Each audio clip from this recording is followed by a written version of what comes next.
Isabel Ascensión Martínez Miralles, coach, docente, escritora, creadora y organizadora de eventos culturales, expresidente de la Asociación de Poetas y Escritores de la Región de Murcia, conferenciante, creadora también del certamen internacional Concha de Luz sobre literatura basada en valores. Muchas facetas, pues, y actividades. Está con nosotros en esta su casa, Radio Nacional de España en Murcia. Hola, ¿qué tal está? Pues encantada de estar aquí contigo y muy agradecida. Hablemos en primer término del certamen Concha de Luz, en qué consiste, por qué surge, quiénes pueden participar en él.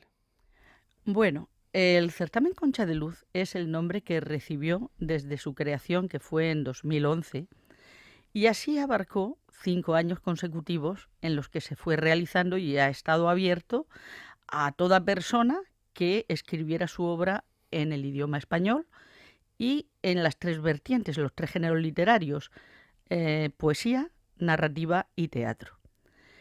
Pero a partir del 5.º año ha derivado a lo que es un festival Concha de Luz sobre valores en la vida y en el arte. Entonces, en ese festival lo que hacemos es precisamente cultivar y tratar y mimar y proteger y compartir y celebrar todos aquellos valores universales que forman parte del ser humano. ¿De qué valores hablamos? ¿Y por qué defender esos valores hoy en día? ¿De qué valores hablamos? Pues fíjate que es un tema controvertido porque tanta gente habla de valores, hasta los de los bancos y de las finanzas hablan de valores, ¿verdad? Pero no es eso. Hablamos de esos valores inmateriales, intangibles, que hacen que nosotros seamos capaces de ser mejores personas cada día y al mismo tiempo podamos imprimir ese incentivo que la sociedad necesita para cambiar de paradigma. En una sociedad donde se nos habla tanto de la física cuántica, precisamente esa cuántica que produce la masa crítica, el cambio, eso es lo que nosotros buscamos. Muchas personas unidas, vibrando en una misma creencia de que es posible ser mejor y que es posible transmitir ideas de mejora personal y social entre todos. Yo le preguntaba, e insisto en ello, ¿por qué surge este certamen? ¿Era una necesidad? ¿Es una necesidad? Es una necesidad para mí. Seguramente hay personas que somos un poco quijotes o idealistas y aunque nos caigamos del caballo nos levantamos una y otra vez. La necesidad es que uno, o por lo menos yo, me siento demasiado privilegiada con la vida. Siento que he recibido muchas cosas. Y cuando uno se siente privilegiado tiene necesidad de compartir. Y tiene necesidad de dar y al mismo tiempo de recibir de los demás aquello que como discípulos eternos que somos, porque la vida es un continuo aprendizaje, va a ir procurando ese desarrollo de nuestro camino, de nuestra misión. Por tanto, para mí es como una misión de vida. Usted es docente, escritora, lo hemos dicho en el preámbulo de esta entrevista. Esencialmente escribe poesía. Uno de sus libros está dedicado precisamente a su madre, Concha de Luz. Esto es. Sí, fundamentalmente es la poesía el género en el que, digamos, de forma más afín o más rápida puedo verter mis sentimientos sin prácticamente preparación. Eso no quita que también desarrolle escritos relacionados con el ensayo y con la investigación, que los hay también, porque también participo en diversos congresos y en determinados actos en los que se requiere pues un estudio sobre algún tema concreto. Por ejemplo, el último en el que he participado, un congreso sobre el valor de la mujer. Entonces, pues la ponencia que di fue relacionada con este tema. Concretamente el título era Mujer, Presente y Eternidad. O, por ejemplo, en la Universidad de Granada, donde hemos celebrado la jornada sobre vida, conciencia y cosmovisión, pues también tuve una intervención sobre el valor del tiempo, tanto en lo relativo como en lo que supone de objetivo, visto desde un punto de vista más cronométrico, ¿no? Que en realidad no existe, ya no lo decía Einstein, pero ahí estamos. De todas formas, yo pienso que mi impronta primera, casi genética, es la poesía. Me recuerdo en el mundo de la poesía desde muy chiquitica. ¿Y de qué tipo de poesía estamos hablando en el caso del libro que le dedica a su madre? ¿Qué tipos de registros nos encontramos ahí? Siempre en torno a esos valores, es un término que usted repite bastante. Sí, sí. Bueno, sería difícil para mí hablar de eso, o por lo menos no es que me lo haya planteado de una forma directa.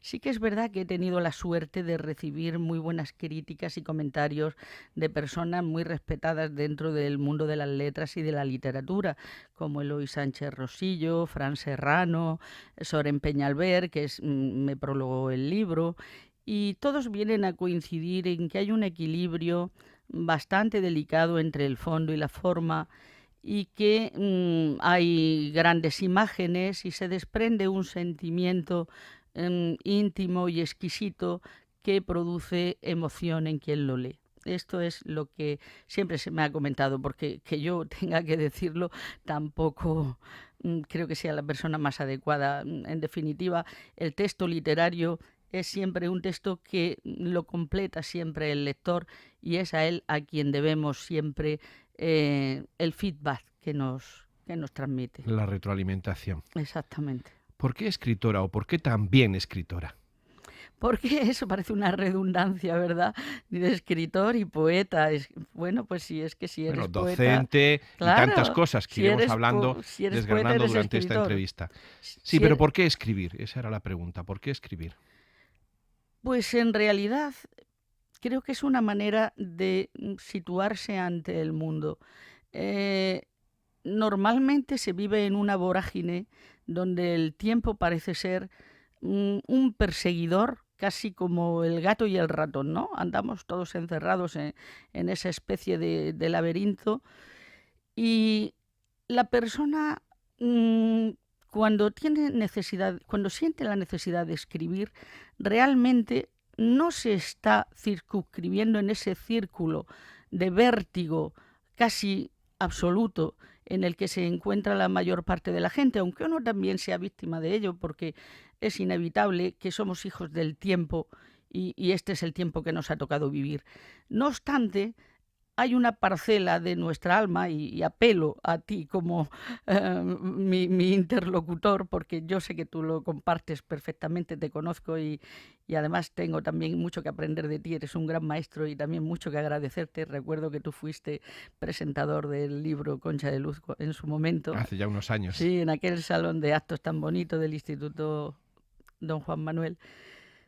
Pues esto que estábamos comentando, que efectivamente sentimos la necesidad de retornar una y otra vez a ese oasis que nos saca de la vorágine, que nos saca de la limitación del tiempo, para hacernos un poco atemporales, para ver desde arriba o desde adentro. Desde arriba seríamos águilas, desde adentro no sé si seríamos ermitaños o cómo podríamos llamarnos. En cualquier caso, son miradas que al cambiar la perspectiva nos conceden un panorama distinto del que podríamos ver únicamente corriendo en ese tira y afloja que constituye la sociedad actual. Y qué bien que nos lo cuenta. Usted cultiva, lo estamos diciendo durante esta entrevista, muchísimas facetas, al menos bastantes, y no muchísimas, sí bastantes. Entre ellas, obviamente, la habitual suya, la tradicional, con la que ha ido creciendo de profesora. ¿Qué le aportan estas facetas a su oficio de escribir? Vuelvo a darle una vuelta a esa pregunta. Bueno, pues interesante esa pregunta, porque varios de mis poemas han estado inspirados o han surgido motivados por la contemplación de algún hecho relacionado con mi práctica docente. El alumno para mí no es solamente alguien que viene a recibir una formación o una información, sino que es alguien con quien de alguna forma te estás jugando parte de tu ser, parte no ya el saber, sino de tu propia vida, porque vuelvo a apelar a la física cuántica. Cuando dos cosas han estado unidas alguna vez, ya nunca jamás vuelven a ser individuales, siempre llevan algo de la otra cosa. En este caso hablo de las personas. Recuerdo una vez un niño que perdió a su padre de la noche a la mañana con 13 añicos, y ese niño recibió un poema dedicado al padre muerto. Recuerdo también el señor que estaba en el bar de enfrente, que ya murió, que lo queríamos todos mucho, una gran persona. Andrés también recibió un poema. compañeras y compañeros míos pues lo han recibido. Y también me ha aportado mucho, ya que lo que me preguntas es qué me aporta, y te estaba contestando por temas puntuales.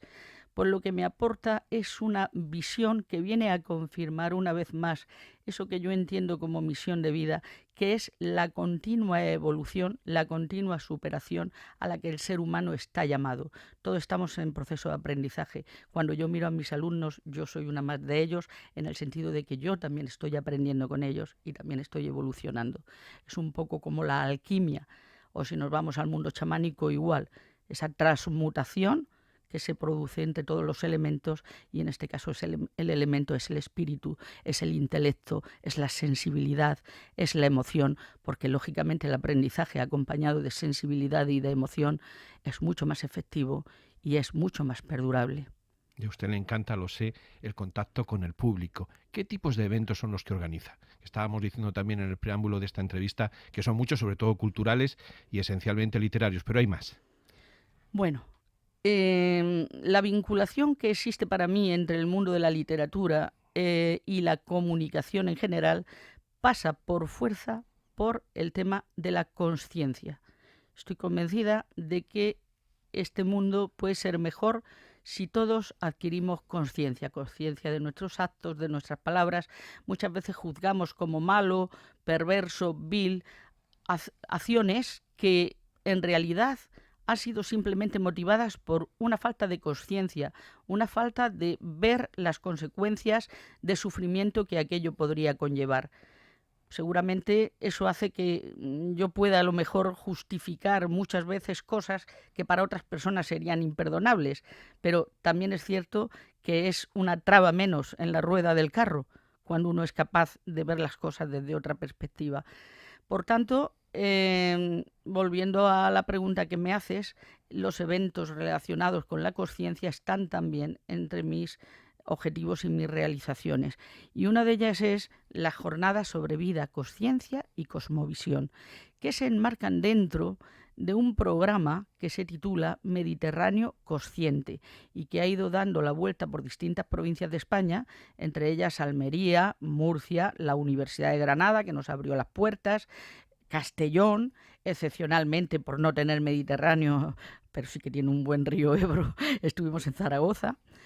Y bueno, y seguimos aquí trabajando en esta línea. Ahora estoy también con una poeta extremeña, Antonia Cerrato Martín de Romo, que estamos trabajando para poder llevar adelante un evento relacionado con sabidurías ancestrales, porque la idea es unificar, compartir y encontrar la riqueza que a todos nos une desde la diversidad, desde la multidisciplinariedad. Volvemos al ámbito literario. Si le parece, usted ha tenido responsabilidades también en este ámbito. Ha sido responsable de alguna asociación que aglutina a distintos escritores y literatos, como estamos comentando. ¿Cómo ve el panorama en la región de Murcia? Pues la región de Murcia, la verdad es que actualmente parece como muy florido, ¿no? Muy fructífero. Parece que uno puede dar una pisotada en el suelo y florecen los poetas como las margaritas. Yo creo que tenemos gente muy buena. Y luego, pues hay otra gente que no me gustaría entrar o que pareciera juicio ni nada de esto, pero a veces me da la impresión de que personas que no están debidamente preparadas, pues entran en este apartado como por una especie de juego de adicción social, casi como una especie de cultureta, pero vamos, que me quedo con lo positivo y creo que la mayor parte de los nombres que están sonando en Murcia, pues merece la pena que se les tenga en cuenta y que tienen mucho que aportar, pienso. Nos queda medio minuto. Las tecnologías que aportan a nuestro ámbito. Pues las tecnologías nos pueden facilitar muchísimo la vida, aunque yo sigo siendo del gusto del contacto físico con el lápiz. Hay algo erótico ahí en ese contacto que materializa las cosas de una forma como más vinculada al espíritu del cual está fluyendo. Eso para mí, pero necesariamente al final tengo que pasar por el ordenador, y menos mal que tengo un compañero de camino que está junto a mí y siempre le puedo preguntar esas dudas, porque a veces me atranco en eso, la verdad. Isabel Martínez Miralles, escritora, entre otros menesteres y oficios, gracias por haber estado con nosotros en esta su casa, Radio Nacional de España en Murcia. Que tenga un buen día. Muchas gracias, Juan, y gracias a todos los oyentes.